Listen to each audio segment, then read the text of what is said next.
Hi friends, welcome to our channel. Brahmamudi serial next ఎపిసోడ్లో ఏం జరగబోతోందో ఈ వీడియోలో చూసి తెలుసుకుందాం. అప్పు అభిప్రాయాన్ని కనుక్కున్న రాజ్ అసలేం జరిగింది అని తెలుసుకోవడానికి ఈ వీడియోని స్కిప్ చేయకుండా ఎండ్ వరకు చూసేయండి. కళ్యాణ్ అప్పుని ప్రేమిస్తున్నాడా లేడా అని ఇంట్లో అందరూ కళ్యాణ్ని నిలదీస్తూ ఉంటారు. అప్పుడు కళ్యాణ్ అప్పుని ప్రేమించడం లేదు అని చెప్తాడు. అప్పుడు రాజ్, ఎందుకురా కళ్యాణ్, ఇప్పటికే ఒకసారి నువ్వు ఒక అమ్మాయిని ప్రేమించి పెళ్లి చేసుకొని చాలా నష్టపోయి ఉన్నావు.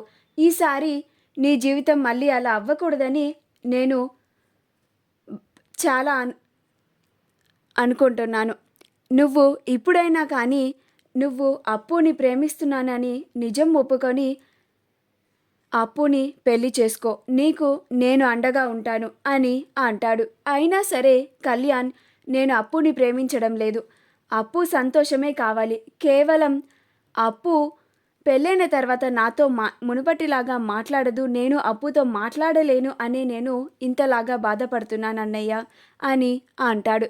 అప్పుడు రుద్రాని, ఈ ఇంటికి కావ్య స్వప్నలు ఏమన్నా అందరి ఇష్టం మీద వచ్చారా ఏంటి? అలాగే అప్పు వస్తుంది ఏమో అని నాకు అనిపిస్తుంది అని అంటుంది.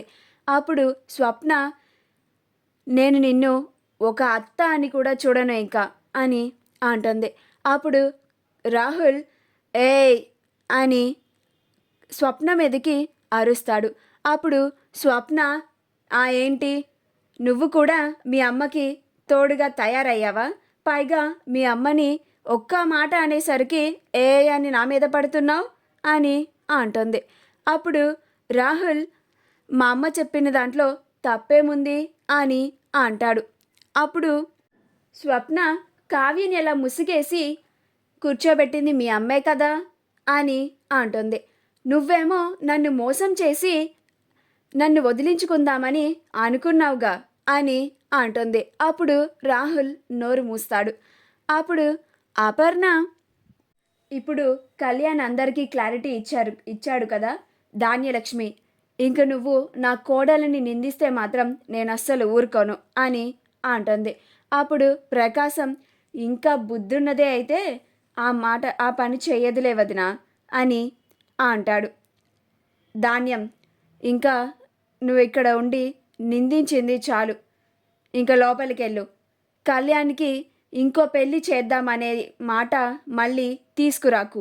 వాడి మానసిక పరిస్థితి అసలే బాగోలేదు. ఒక కన్న తల్లిలాగా ప్రవర్తించు, ఒక కసాయి తల్లిలాగా ప్రవర్తించకు అని అంటాడు. అప్పుడు రుద్రాని,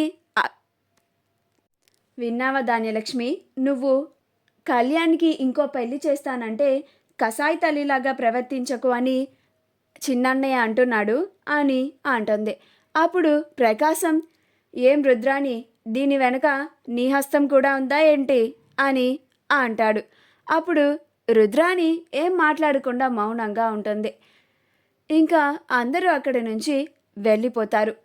కావ్య వంటగదిలోకి వెళ్తుంది. అప్పుడు రాజ్ కావ్యతో మాట్లాడడానికి వంటగదిలోకి వెళ్తాడు. రాజ్ కావ్యతో, ఎందుకు కళావతి, నువ్వసలు నేను చెప్పిన మాటలు నమ్మడం లేదు అని అంటాడు. అప్పుడు కావ్య, ఇంత జరిగాక కూడా మీరెందుకని కళ్యాణ్ అప్పునే ప్రేమిస్తున్నాడని పదే పదే అంటున్నారు అని అంటుంది. అప్పుడు రాజ్, వాడు దేనికోసమో వాడి ప్రేమని చంపుకుంటున్నాడు కళావతి అని అంటాడు. అప్పుడు కావ్య, సరే కళ్యాణ్ అప్పునే ప్రేమిస్తున్నాడు అని అనుకుందాం, మరి అప్పు సంగతి ఏమిటి? అప్పు ఆ అబ్బాయిని ఇష్టపడే పెళ్లి చేసుకుంటుంది కదండి అని అంటుంది. అప్పుడు రాజ్, లేదు, అప్పు కూడా కళ్యాణ్ లాగానే పెద్దల కోసం ఒప్పుకొని ఉండొచ్చు కదా. అప్పు కూడా అంతకుముందు కళ్యాణ్ని ప్రేమించింది కదా. కళ్యాణ్ ఇప్పుడు అప్పుని ప్రేమిస్తున్నాడనే విషయం తెలిస్తే అప్పు కూడా పెళ్ళికి ఒప్పుకోవచ్చేమో కదా అని అంటాడు. అప్పుడు కావ్య, సరే అయితే మీరే స్వయంగా వెళ్ళి అప్పు అభిప్రాయాన్ని కనుక్కోండి, అప్పు కూడా కళ్యాణ్ని పెళ్లి చేసుకోవడానికి ఇష్టపడుతుందో లేదో కనుక్కోండి అని అంటుంది. అప్పుడు రాజ్, ఇప్పుడే వెళ్ళి కనుక్కుంటాను అని వెంటనే కారు తీసి కనకం వాళ్ళ ఇంటికి వెళ్తాడు. రాజ్ కనకం వాళ్ళ ఇంటికి వెళ్ళగానే కనకం, మూర్తిలు రండి బాబు అని లోపలికి పిలుస్తారు. అప్పుడు రాజ్, పర్లేదండి, నేను మీకు ఆ విషయం చెప్పడానికి వచ్చాను అని అంటాడు. అప్పుడు కనకం, ఏంటి బాబు అని అంటుంది. అప్పుడు రాజ్, కళ్యాణ్ అప్పుని ప్రేమిస్తున్నాడు అని అంటాడు. ఆ విషయం అప్పు ఒక సైడ్ నుంచి కిటికీలో నుంచి చూస్తూ వింటుంది. అప్పు ఆ మాట వినగానే ఆశ్చర్యపోతుంది.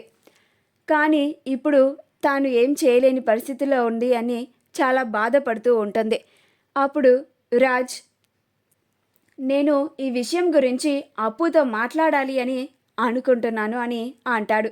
అప్పుడు కనకం, కానీ బాబు, మేము అప్పుకి వేరే సంబంధం వచ్చింది అని, ఆ అబ్బాయి చాలా మంచివాడు అని ఆ అబ్బాయికే అప్పునిచ్చి పెళ్లి చేద్దామని అనుకుంటున్నాము అని అంటుంది. అప్పుడు రాజ్, నాకిప్పుడు ఎవ్వరు అభిప్రాయాలతో పని లేదు, నేను ఇప్పుడు అప్పు అభిప్రాయాన్ని కనుక్కోవడానికి మాత్రమే వచ్చాను అని అంటాడు. సరే బాబు, ఇప్పుడే అప్పుని పిలుస్తాను అని కనకం అంటుంది. అప్పు బయటికి వస్తుంది.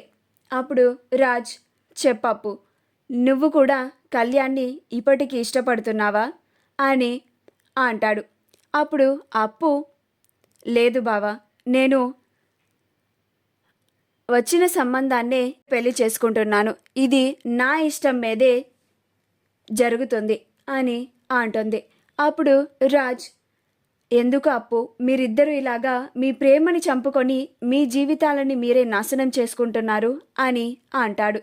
అప్పుడు అప్పు, నేనేమి నా జీవితాన్ని నాశనం చేసుకోవడం లేదు బావా అని అంటుంది. నాకు మా అమ్మా నాన్నలు తీసుకొచ్చిన సంబంధం నచ్చింది. ఆ అబ్బాయి చాలా మంచివాడు.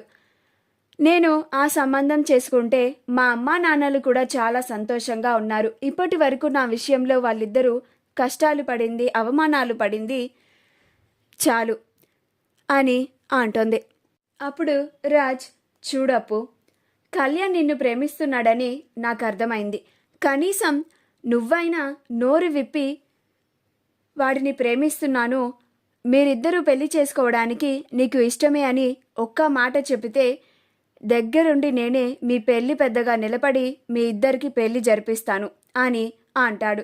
ఆ మాటకి కనకం, మూర్తిలు ఇద్దరు ఆశ్చర్యపోతారు. అప్పుడు కనకం, ఏంటి బాబు మీరు మాట్లాడుతుంది అని అంటుంది. మా వీడియో కనుక మీకు నచ్చినట్లయితే లైక్ చేయండి, షేర్ చేయండి, మా ఛానల్ని సబ్స్క్రైబ్ చేసుకోండి, పక్కనే ఉన్న బెల్ ఐకాన్ని క్లిక్ చేయడం మాత్రం మర్చిపోకండి.